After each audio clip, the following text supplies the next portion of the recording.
অনেক জিনিস আমাদেরকে আকর্ষণ করে, আর এই আকর্ষণই আমাদেরকে অনেক সময় বিপদে ফেলে দেয়।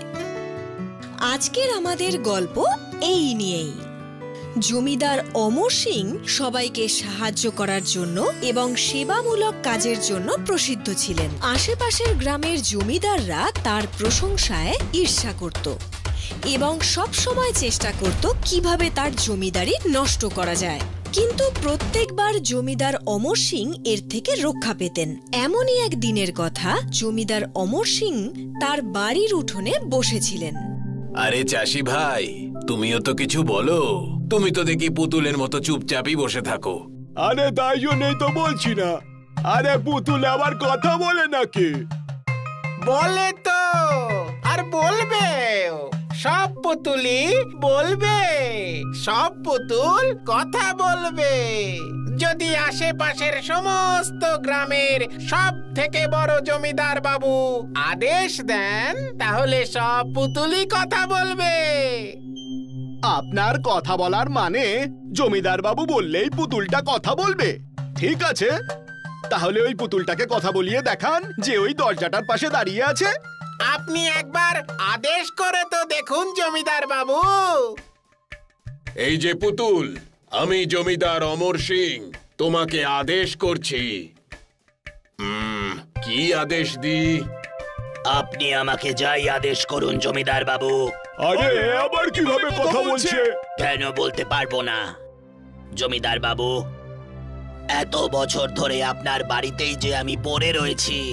খুব ভালো, কিন্তু এখনো আমার ঠিক বিশ্বাস হচ্ছে না। যাগে, যাই হোক না কেন, আমি তোমার কথায় খুশি হয়েছি। বলো, কি চাই তোমার? অর্থ, জমি, নাকি অন্য কোনো পুরস্কার, কোনো মনোরঞ্জন? আশেপাশের সমস্ত গ্রামের মধ্যে বিখ্যাত আর সুন্দরী গায়িকা সুবর্ণা চৌধুরীর প্রোগ্রামের ব্যবস্থাও করতে পারি আপনার জন্য।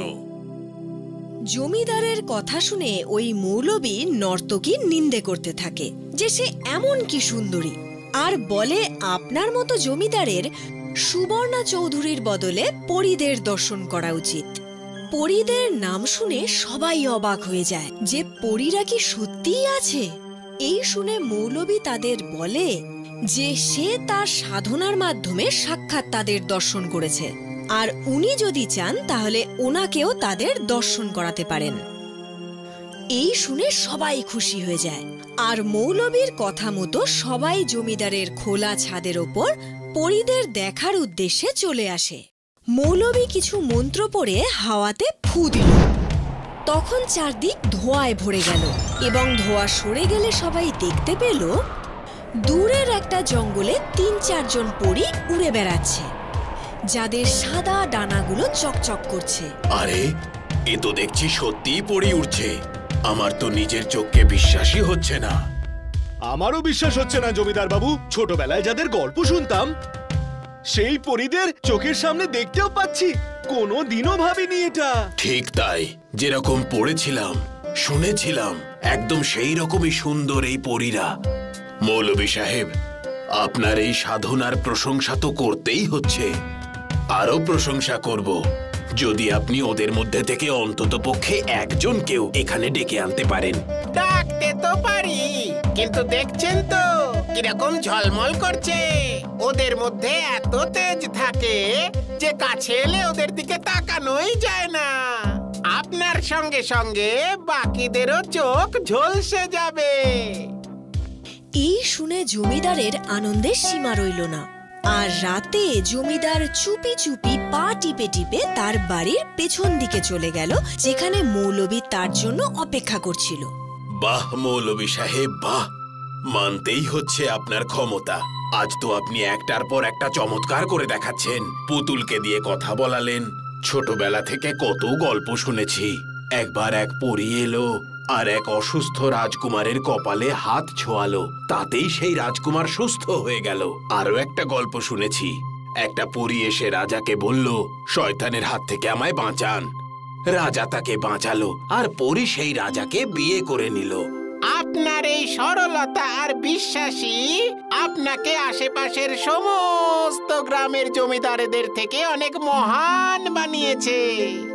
চলুন, আপনাকে শুধু পরীদের সঙ্গে দেখা করানো নয়, বরং তাদের সঙ্গে কথাও বলিয়ে দেব। সত্যি? এখনো পর্যন্ত কোনো মিথ্যে বলেছি আপনাকে? কিন্তু আপনি তো বলেছিলেন এই পরীদের এত তেজ থাকে যে চোখ একেবারে ঝলসে যাবে। সেটা আপনার জন্য নয়, আপনার সঙ্গে থাকা অন্যদের জন্য। আমি তো আর সবাইকে পরীদের সঙ্গে দেখা করাতে পারি না। বরং আমি তো বলছি, আপনি যদি পরীর সঙ্গে কথা বলে তাকে প্রভাবিত করতে পারেন, তাহলে তাকে এনে নিজের বাড়িতেই রেখে দেবেন। আমার বাড়িতে পরী? এও কি সম্ভব? আপনি সব জমিদারের থেকে সেরা। আপনার বাড়িতে অন্যান্য জমিদারের থেকে আলাদা কিছু তো অবশ্যই থাকা উচিত, তাই না? তাহলে বলুন মৌলভী সাহেব, কবে আমি তাদের সঙ্গে দেখা করতে পারবো? আপনি যদি চান তবে আজ রাতেই। আজ রাতেই? তার মানে এখনই? এখন না জমিদার বাবু, মাঝ রাতে, যখন আপনার সঙ্গী সাথীরা সবাই ঘুমিয়ে পড়বে, তখন আপনি চুপচাপ বাড়ির পিছনে চলে আসবেন। আমি পরীদের সেখানেই ডেকে আনবো। আর যদি পরীরা খুশি হয়ে আপনার সঙ্গে আপনার বাড়িতে চলে আসে, তাহলে ভাবুন সকালে আশেপাশে সব গ্রামে কিরকম হইচই পড়বে।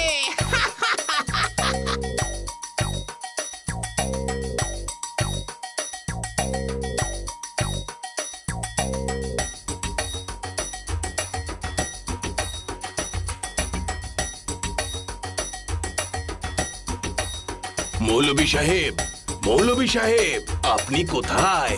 আমি এসে গেছি। আপনি কোথায়? আর পরীরাই বা কোথায়?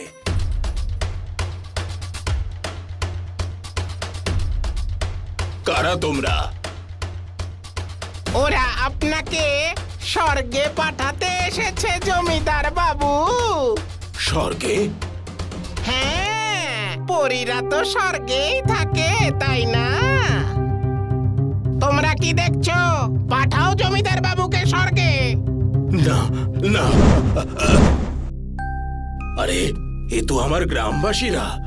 ধরো এদের সবাইকে, আর সব থেকে প্রথমে এই মৌলভী জাদুকরকে। মৌলভী জাদুকর? এইসব কি বলছো রামনাথ? জমিদার বাবু, আপনি যাকে এতদিন ধরে সৎ মৌলভী সাহেব ভাবতেন, সে কিন্তু আসলে নিজের জাদু দেখিয়ে মানুষকে অন্ধবিশ্বাসে ফেলে ঠকিয়ে দেয়। জাদুকর? হ্যাঁ, এর ভণ্ডামির জন্যই পুতুলটাকে কথা বলতে দেখেছেন। কিন্তু ওই পরীরা, তাদের তো আপনারাও উড়তে দেখেছিলেন। হ্যাঁ জমিদার বাবু, আপনি তো এক্ষুনি দেখতে পেলেন এই দস্যুদের হাত থেকে কেমন ভাবে তলোয়ার উধাও হয়ে গেল। কিভাবে অদৃশ্য হলো তা তো জানি না, শুধু হাওয়ায় তলোয়ারগুলোকে অদৃশ্য হতে দেখলাম। জমিদার বাবু, হাওয়ায় যে তলোয়ারগুলো উধাও হয়ে গেল সেটা এর জন্য দেখা গেল কারণ সেগুলো সাদা ছিল, কিন্তু আমরা সেগুলো এই কালো দড়ি দিয়ে বেঁধে টেনে উধাও করে দিয়েছিলাম। দড়িটা কালো হওয়ার কারণে আপনি রাতের অন্ধকারে সেটা দেখতে পাননি। ঠিক সেইভাবেই আপনি রাতের অন্ধকারে দূরে উড়তে থাকা পরীদের দেখেছেন, কিন্তু পরীদের সাথে বাঁধা এই মোটা মোটা কালো দড়ি আপনি দেখতে পাননি, যার সাহায্যে ওর পাঠানো মেয়েরা ঝুলন্ত অবস্থায় এদিক থেকে ওদিকে উড়ে বেড়াচ্ছিল। আর আপনি আর আমরাও ভাবছিলাম যে সব পরীগুলো হাওয়ায় উড়ে বেড়াচ্ছে। কিন্তু উনি এরকম করলেন কেন? জমিদারের প্রশ্নের উত্তরে তার সেবক রামনাথ তাকে বলে যে আপনার জনপ্রিয়তা দেখে আশেপাশের গ্রামের সব জমিদাররা আপনাকে ঈর্ষা করে, তাই তারা সবাই মিলে এই জাদুকর মৌলভীর সাহায্যে একটা প্ল্যান তৈরি করে আপনাকে শেষ করে ফেলার। পরীদের দেখার লোভে হঠাৎই আমরা দূরের জঙ্গলে গিয়ে উপস্থিত হয়ে দেখতে পাই যে পরীদের পোশাক পরে দুটো মেয়ে কালো কালো মোটা দড়ি ধরে ঝুলে ঝুলে ওরার অভিনয় করছে। তাদের দেখে আর তাদের কথাবার্তা শুনে আমরা এই দড়ির মায়াজাল জানতে পারলাম যে আসল ঘটনাটা কি। তারপর আপনার প্রাণ বাঁচানোর আমরা এই প্ল্যানটা করলাম। তোমাকে অনেক অনেক ধন্যবাদ রামনাথ। এদিকে এই মৌলভী তো আমাকে পরী দেখানোর লোভে স্বর্গে প্রায় পাঠিয়েই দিয়েছিল।